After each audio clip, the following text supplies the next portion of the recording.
கிறிஸ்துவுக்குள் அன்பான தேவனுடைய பிள்ளைகளே, கர்த்தராகிய இயேசுவின் நாமத்தில் உங்களை வாழ்த்தி இந்த நிகழ்ச்சிக்கு அன்போடு வரவேற்கிறேன்.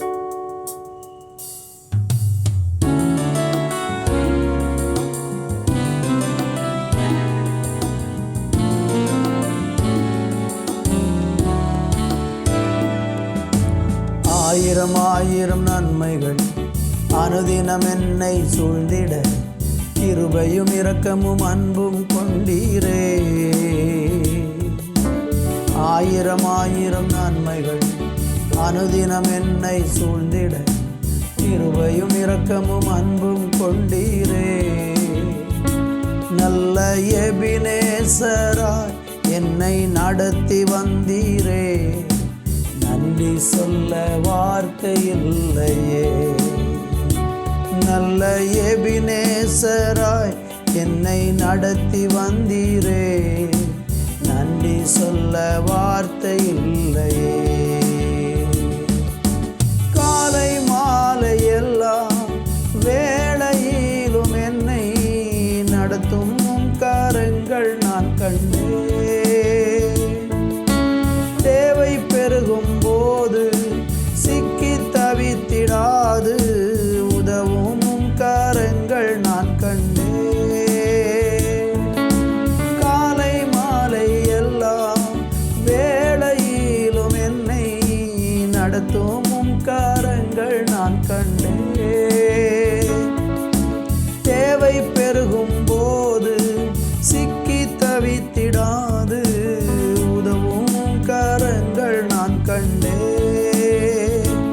எல்லா நெருக்கத்திலும் என்னை வீழாமல் காக்கும் அன்பின் நல்ல கர்த்தரே.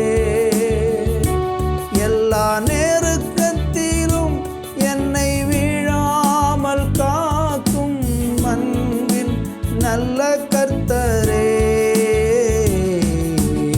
ஆயிரம் ஆயிரம் நன்மைகள் அனுதினம் என்னை சூழ்ந்திட, கிருபையும் இரக்கமும் அன்பும் கொண்டீரே.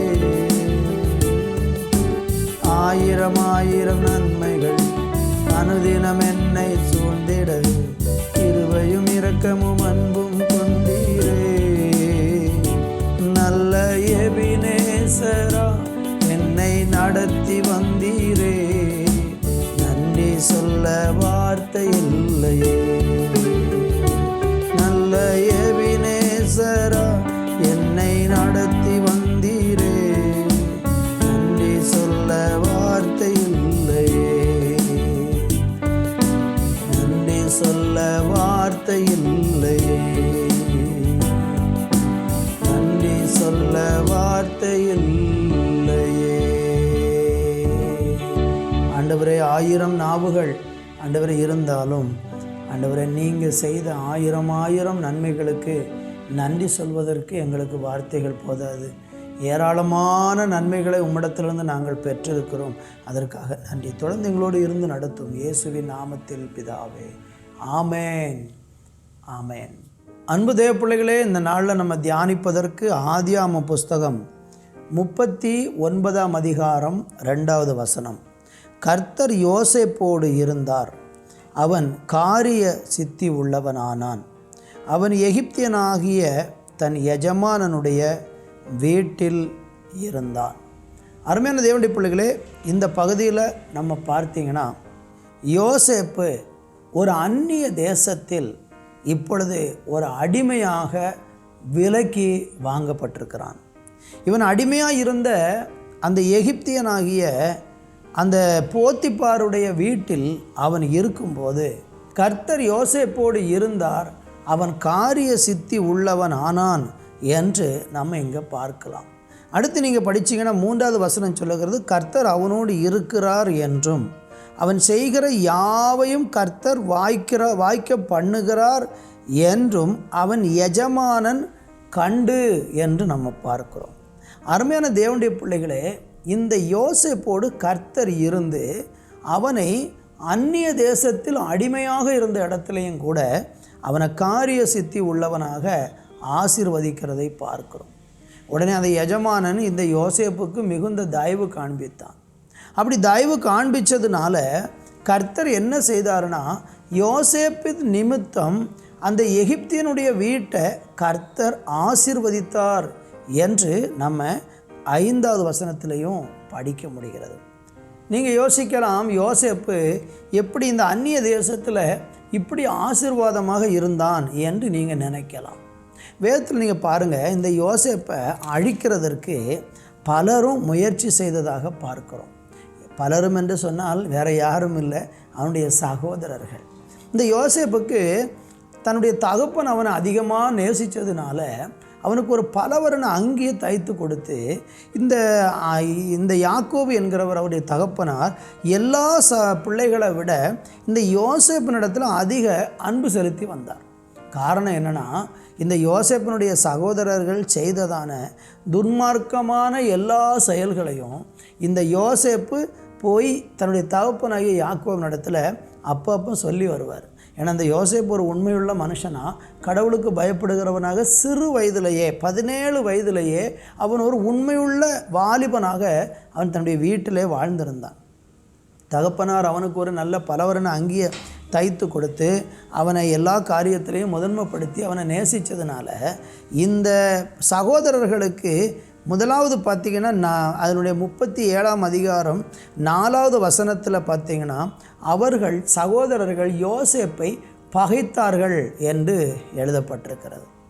இன்னும் நீங்கள் 8வது வசனத்தில் நீங்கள் படித்தீங்கன்னா, அவங்க அந்த யோசேப்பின் மேலே பொறாமை கொண்டார்கள் என்று நம்ம அங்கே பார்க்க முடிகிறது. இன்னும் நீங்கள் 11வது வசனத்தில் படித்தீங்கன்னா, ஸ்தோத்திரம், அவனை எப்படியாகிலும் கொல்லணும் அப்படிங்கிற ஒரு எண்ணத்தோட அவனுக்கு விரோதமாக சதியான காரியங்களை 18வது வசனத்தில் படித்து பாருங்கள். அவனை கொல்லணுங்கிற ஒரு சதியான எண்ணம் அவங்களுக்குள்ளே உண்டானது. அப்போ ஒன்று, அவங்க மேலே யோசேப்பின் மேலே அவங்களுக்கு பகை, 2வது யோசேப்பின் மேலே ஒரு பொறாமை, 3வது அவனை கொல்ல வேண்டும் என்றும் நினைத்தாங்க. என்னை கேட்கிற அருமையானவர்களே, இந்த உலகத்தில் நம்மளை தீமை செய்து நம்மளை அழிச்சிடலாம், நம்மளை இல்லாமல் ஆக்கிடலான்னு சொல்லி பல மனுஷருடைய உள்ளத்தில் பகை உருவாகலாம், பொறாமை உருவாகலாம். அவங்க கொல்றதுக்கான சதித்திட்டங்கள் கூட, நமக்கு தீமை செய்யணுங்கிற சதித்திட்டங்கள் கூட தீட்டலாம். ஆனால் இது எதுவுமே நம்ம வாழ்க்கையில் பலிக்காமல் நம்ம யோசேப்பை போல நம்ம போகிற இடத்தில் எல்லாம் ஆசீர்வாதமாக இருக்கணும்னா ஒரே ஒரு காரியத்தை தான் நம்ம செய்யணும். ஸ்தோத்திரம், கர்த்தருக்கு பயந்து நடக்கிறவர்களாக, உத்தமமாக கடவுளை சேவிக்கிறவர்களாக இருந்தால் எந்த மனுஷன் நமக்கு விரோதமாக பொறாமை கொண்டாலும், பகை செய்தாலும், நம்மளை அழிக்கணும்னு நினச்சாலும் தேவனாகிய கர்த்தர் அதை அனுமதிக்க மாட்டார். ஸ்தோத்திரம், யோசேப்போடு கர்த்தர் இருந்து அவன் காரிய சித்தி உள்ளவன் ஆனான்னு சொன்னது போல, நீங்கள் போகிற இடங்களில் எல்லாம், நீங்கள் வசிக்கிற இடங்களில் எல்லாம் கர்த்தர் உங்களையும் காரிய சித்தி உள்ளவர்களாய் மாற்றி, ஆமேன், நீங்கள் போய் கையிட்டு செய்கிற இடத்திலெல்லாம் ஆசீர்வாதம் உண்டாகி நீங்கள் ஆசீர்வதிக்கப்பட்டது மாத்திரமல்ல, உங்கள் நிமித்தம் மற்றவர்களையும் கர்த்தர் ஆசீர்வதிக்கும் விதத்தில் உங்கள் வாழ்க்கையை ஆண்டவர் கனம் பண்ணுவார். உங்களை பகைச்சவங்க, உங்கள் மேலே பொறாமை கொண்டவங்க, உங்களுக்கு விரோதமாக சதியான திட்டங்களை யோசித்தவங்க எல்லாரும் வெட்கப்பட்டு போயிடுவாங்க. கர்த்தர் உங்களை உயர்த்துவார். கர்த்தருக்கு மகிமை. கடைசியில் நீங்கள் இந்த ஆதியாகமம் முடியும் போது பார்த்தீங்கன்னா, அவனுடைய சகோதரர்கள் எல்லாரும் அந்த யோசேப்புக்கு முன்பாக வந்து வணங்குகிறதை நம்ம பார்க்கலாம். இதுதான் கடவுளுக்கு பயந்து அவருடைய வழியில் நடக்கிற மனுஷனுக்கு கர்த்தர் வைத்திருக்கிற ஆசீர்வாதம். உங்கள் வாழ்க்கையில் இன்றைக்கி நீங்கள் எப்படி இருக்கிறீங்க? அநேகரால் பகைக்கப்படுகிறீங்களா? உங்களுக்கு விரோதமாக பொறாமை கொள்கிறாங்களா? உங்களுக்கு விரோதமாக சதியான திட்டங்களை தீட்டுறாங்களா? நீங்கள் அதை குறித்து பயப்படாதீங்க. நீங்கள் கர்த்தருக்கு பயப்படுவதற்கு இன்றைக்கி தீர்மானம் எடுத்து பாருங்கள். நான் தேவனுக்கு பயந்து தான் நடப்பேன் அப்படின்னு சொல்லி கடவுளுடைய வழியில் நடக்கிறதுக்கு உங்களை ஒப்பு கொடுத்து பாருங்கள். நிச்சயமாக உங்களுக்கு விரோதமாக எத்தனை பேர் சதியான திட்டங்களை கொண்டு வந்தாலும் அவங்க மேற்கொள்ளவே மாட்டார்கள். நீங்கள் வெற்றி பெறுவீர்கள். நல்ல பிதாவே, உங்கள் பிள்ளைகளுக்காக நன்றி. இந்த நாளில் நீங்கள் கொடுத்த வார்த்தைக்காக நன்றி. இந்த வார்த்தையின் மூலம் அவர்களுக்கு விரோதமாக எழும்புகிற சதியான திட்டங்கள் நீங்கி இருக்கிற வாழ்கிற இடங்களில் உடைய பிள்ளைகள் ஒரு ஆசீர்வாதத்தின் பாத்திரமாக இருக்க உதவி செய்யும். இயேசுவின் நாமத்தில் பிதாவே, ஆமேன், ஆமேன்.